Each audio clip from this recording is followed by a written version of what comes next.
Assalamualaikum warahmatullahi wabarakatuh. Halo Sobat Cerdas, apa kabar? Semoga kalian selalu sehat dan tetap bersemangat ya. Jumpa kembali bersama Bu Guru di YouTube channel Guru Mandiri. Pagi hari ini Bu Guru akan menyampaikan materi pelajaran untuk kelas 2, tema 7, kebersamaan, subtema 1, kebersamaan di rumah, pembelajaran ke-1. Namun sebelum kita mulai, marilah kita awali pembelajaran kita pagi ini dengan pembacaan doa terlebih dahulu ya. Kebersamaan. Siti tinggal bersama keluarga. Di rumah Siti ada ayah, ibu, Siti, dan Ali. Mereka sering makan malam bersama. Ayah Siti sering bercerita usai makan malam. Siti dan Ali menyukai cerita binatang. Siti anak yang rajin di sekolah. Di sekolah, Siti dan teman-temannya hidup rukun. Beberapa kegiatan di sekolah dikerjakan bersama. Siti sering bermain dengan teman. Mereka saling menghormati. Sobat cerdas, berikut ini adalah suasana kebersamaan di rumah Siti pada hari Minggu. Ayah, ibu, Siti, dan Ali berada di depan rumah. Siti dan Ali sedang memberi makan ayam. Ayah membersihkan selokan. Ibu menyapu halaman belakang rumah. Seusai bekerja, mereka makan bersama. Ayah Siti pandai mendongeng. Siti sangat suka dengan dongeng. Hampir setiap minggu ayah Siti mendongeng. Seusai mendongeng, ayah Siti menceritakan isi dongeng. Banyak sekali contoh yang baik dalam dongeng. Nah, sekarang dengarkan dongeng berikut ini ya. Dengarkan baik-baik dongeng yang akan dibacakan oleh Bu Guru. Berjudul Kecerdikan Menumbuhkan Kebaikan. Di sebuah gurun pasir, hiduplah ular dan tikus pasir. Sebenarnya, sang ular sangat ingin memangsa tikus, sedangkan tikus berusaha mencari akal agar ular tidak lagi berniat memangsanya. Saat itu, sang ular sangat lapar, padahal ia sedang tidak mempunyai sedikit pun makanan. Sedangkan tikus yang berada tidak jauh dari sang ular sedang asik melahap makanannya. Sang ular merasa tidak senang melihat kelakuan tikus. Ular berkata, "Dengarkan ucapanku, wahai tikus yang angkuh. Aku pasti akan mendapatkan tubuhmu yang mungil dan lezat itu." Kemudian tikus menjawab, "Hei ular, berusaha dan bekerjalah. Jangan hanya berani mengancam. Kalau hanya mengancam, seekor semut pun bisa," ujar tikus. Sang ular sangat marah mendengar ejekan tikus. Ia lalu kembali ke sarangnya dengan perut yang lapar. Sedangkan tikus masih lahap dengan makanannya. Waktu terus berjalan, tetapi ular tidak juga menemukan makanan. Ia juga enggan untuk keluar dari sarangnya. Sementara itu, tikus sudah lelap dalam sarangnya. Ular yang masih dalam keadaan lapar segera mengendap-endap mendekati sarang tikus meski ia masih sangat kesal terhadap tikus. Dan kini ular telah berada di sisi tikus yang sedang tidur pulas. "Hei tikus, aku sudah berada di sebelahmu dan siap untuk menyantapmu," kata ular. Tikus segera terbangun dari tidurnya. Sambil berpura-pura menguap, ia mulai memutar otak agar bisa lolos dari cengkeraman sang ular. "Tunggu dulu ular sahabatku, kalau kau ingin memakanku, kau harus berpikir dulu. Kita hanya berdua di sini, tidak ada hewan lain. Jika kau memakanku, maka kau akan sendiri. Kau tidak akan mempunyai teman yang dapat kau ajak mencari makan. Kalau begitu, kau tidak akan makan dan akhirnya kau akan mati," kata tikus kepada ular. Sejenak sang ular terdiam. Ia mencoba merenungkan nasihat tikus. "Jadi kita tidak bisa hidup sendiri?" tanya ular.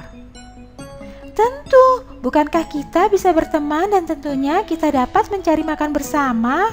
Bukankah itu lebih menyenangkan daripada nantinya setelah kau memakanku, kau hanya akan hidup sendiri," ujar tikus kepada ular. Ular mengangguk tanda mengerti. Baiklah kalau begitu, maafkan aku. kata ular. Tikus pun memaafkan ular. Mereka tersenyum bahagia, kemudian beranjak mencari makan bersama-sama. Nah, sobat cerdas, ayo cari tahu tentang isi dongeng yang disampaikan oleh guru. Yang pertama, siapakah yang diceritakan dalam dongeng tersebut? Yang diceritakan dalam dongeng yaitu ular dan tikus. Kemudian yang kedua, bagaimana kecerdikan tikus? Kecerdikan tikus yaitu tikus mengatakan kepada ular bahwa jika ular memakannya, maka ular akan hidup sendirian dan tidak ada teman yang bisa diajak mencari makan. Selanjutnya yang ketiga, mengapa ular dan tikus dapat hidup bersama?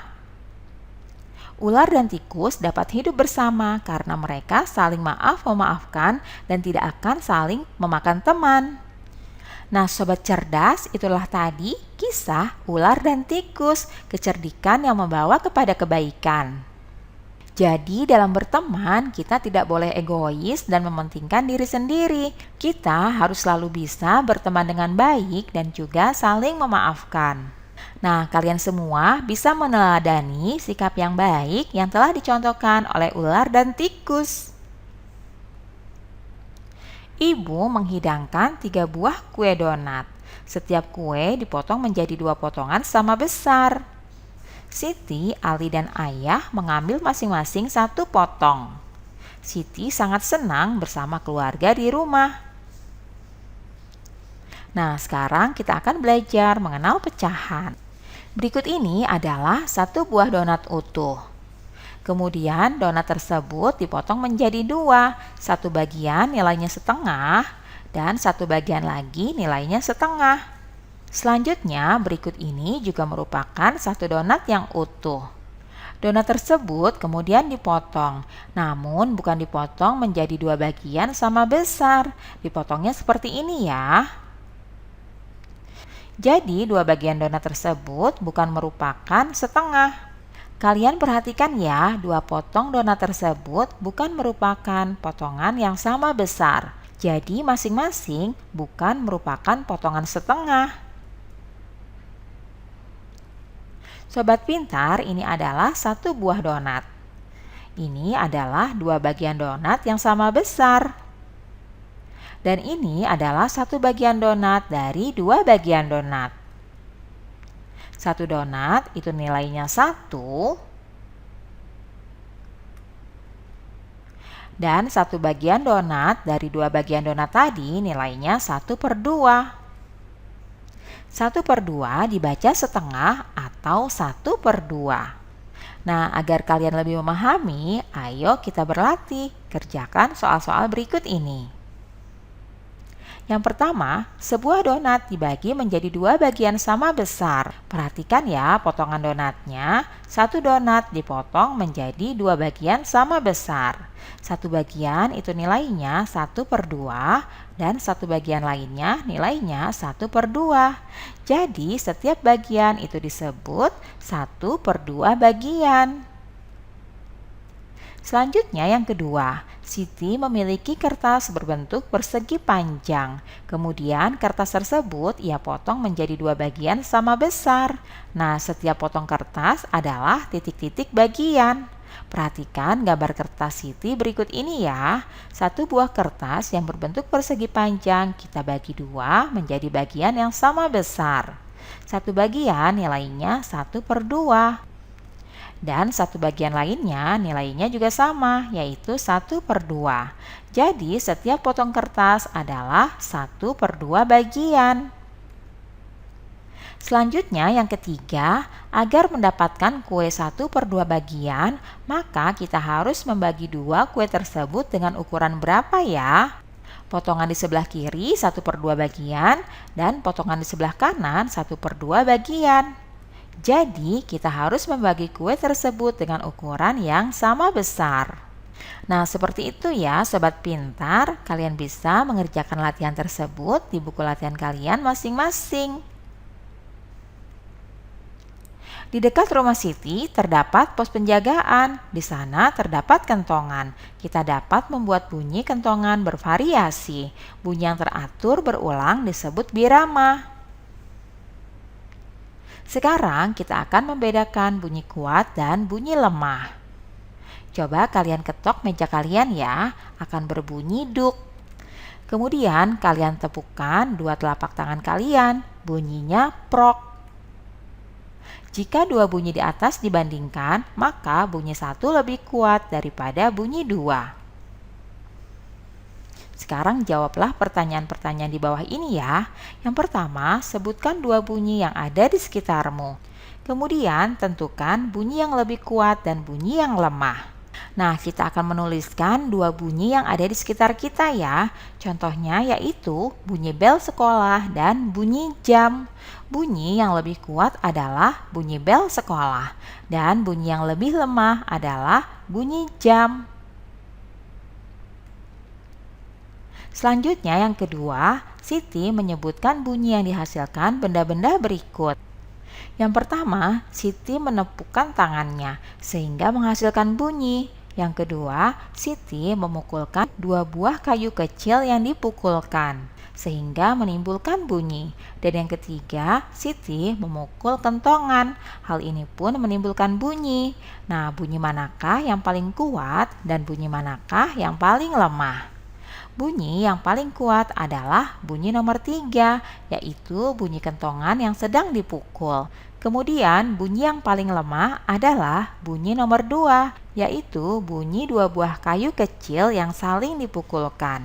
Nah, seperti itu ya Sobat Pintar, cara membandingkan bunyi yang dihasilkan oleh benda-benda yang ada di sekitar kita. Kalian bisa mencari dan membandingkan bunyi-bunyian dari benda-benda yang lainnya ya. Lalu kalian tentukan manakah bunyi yang paling kuat dan manakah bunyi yang paling lemah. Demikianlah pembelajaran kita pada pagi hari ini. Semoga bermanfaat ya untuk kalian semuanya.